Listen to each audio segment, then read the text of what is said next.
یا میں اسے سخت سے سخت سزا دوں گا یا میں اسے ذبح کر دوں گا یا وہ میرے پاس کوئی معقول عذر پیش کرے. فمکث غیر بعید، وہ بھی کچھ دیر بعد حدود آیا اور اس کا بھی عقیدہ کیا ہے.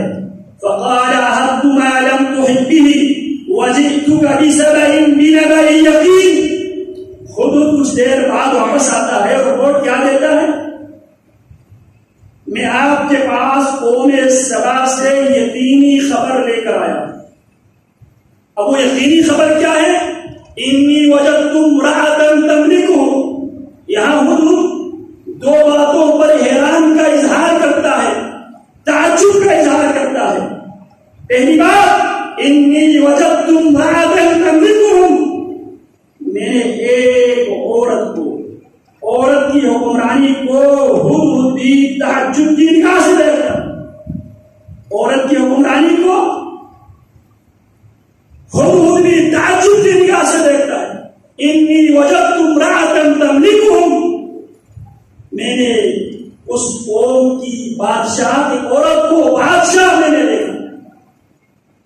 اور دوسری بات، وجدتها وقومها يسجدون للشمس من دون الله، میں نے اس عورت کو اور اس کے قوم کے افراد کو اس حالت میں نے پایا، یسجدون للشمس من دون اللہ، وہ اللہ کو چھوڑ کر سورج کو وہ لوگ سجدہ کر رہے ہیں.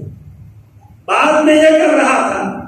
اللہ رب العالمین نے تمام مخلوق کی جو فطرت ہے وہ فطرت اللہ رب العالمین نے عقیدہ توحید پر رکھی ہے.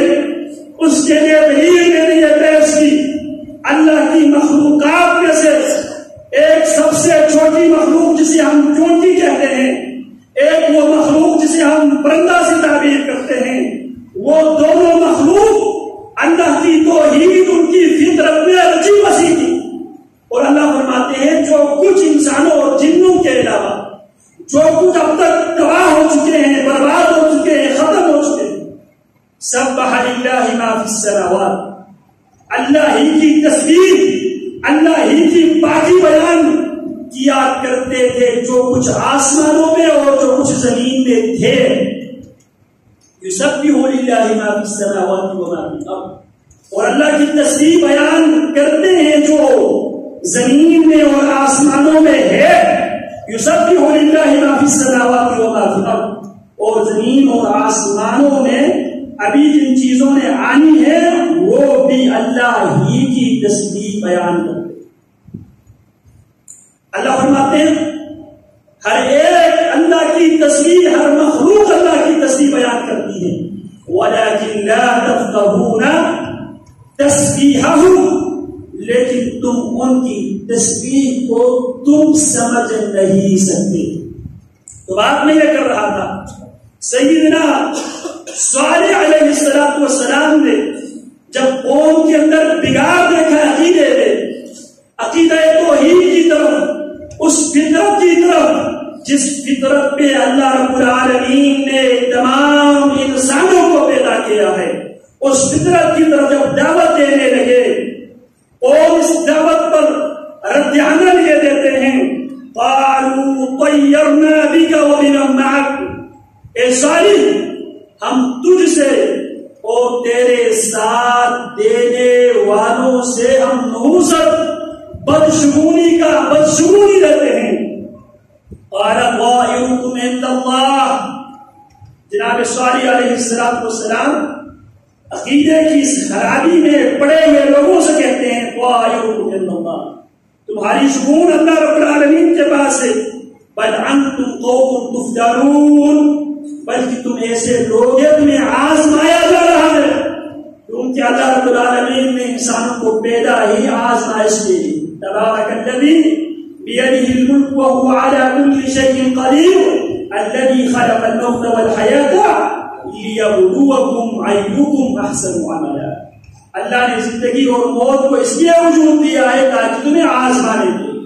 جناب صالح بھی اسی بات کی طرف توجہ دلاتے ہیں، بل انتم قوم تفتنون، بلکہ تم ایسے لوگ ہیں جنہیں آزمایا جا رہا ہے، اور یہ آزمائش اس لیے آتی ہے تاکہ تم اصلیت پر اس فطرت کی طرف واپس آ جائے جس فطرت پہ اللہ نے تمام مخلوق کو پیدا کیا۔ اسی طرح سیدنا سورہ یاسین کے اندر اللہ رب العالمین نے 3 پیغمبروں کا تذکرہ کیا۔ وہ 3 پیغمبر جب قوم کی طرف دعوت توحید لے کر آئے، قوم کے لوگوں نے کیا کہا؟ قالوا انا تطيرنا بكم لئن لم تنتهوا لنرجمنكم وليمسنكم منا عذاب عليم۔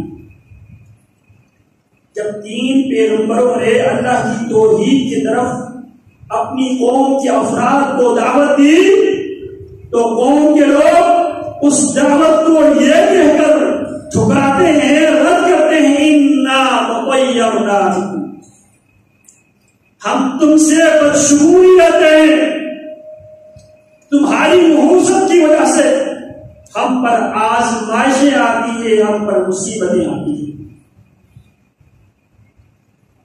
لئن لم تنتہوا، اگر تم ان باتوں سے واپس نہیں آؤ گے، اگر باز نہیں آؤ گے، لنرجمنکم، ہم پتھر مار مار کر سنگسار کر کے تمہیں قتل کر دیں گے، او لیمسنکم منا عذاب علیم، یا تمہیں ہماری طرف سے دردناک سزا کا سامنا کرنا پڑے۔